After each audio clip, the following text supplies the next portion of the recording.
Hey, I got this little Sea-Doo scooter. This is the product. I already sent you lots of photos on this, but you can look it up and just kind of get some videos on it. I ended up having to buy a couple new batteries because the ones that it came with are no good. They're reading very low. I got you a voltmeter, so just again, the voltmeter is in the off position. This is to read your voltage, and it does do DC and AC. DC is the batteries, car batteries, where AC or alternating current is more like the power lines and stuff.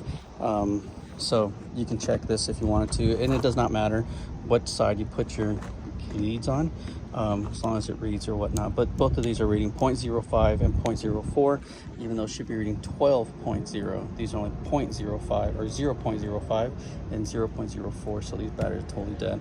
But just FYI, when you put your battery in there, you want to put it face down like this. Obviously you'll connect it before then, and so it'd be best you connect this first.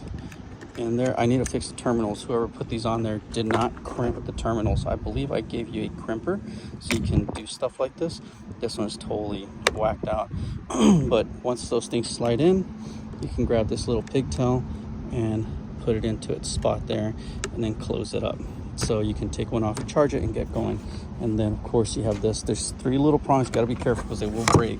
1, 2, and 3, and just slide them in.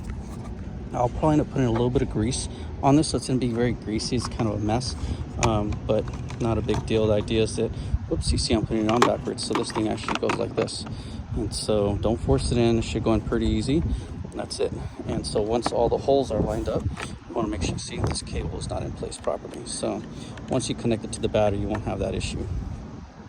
But we'll put that in there, bring it on down. And then of course this thing right here, this part goes in here first, and there's a little bit of a challenge to pry this in. Just be careful with it, you don't want to break it. And then of course this one here comes over just like this, and you bring it up, and that's it. So to activate it, you do have to push both buttons down, but that's it. It's complete. It's that easy, and it works great.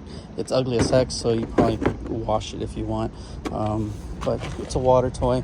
The water, you may not believe me, but it gets bird poop and, you know, dead frogs and dead things that unfortunately get in the pool and die, and you get that pool water in your mouth. But that's why it's got chlorine in it. So you can clean it if you like, keep it pretty, but it's a super basic thing and it works really good. So if you want it, let me know. I love you. Bye-bye.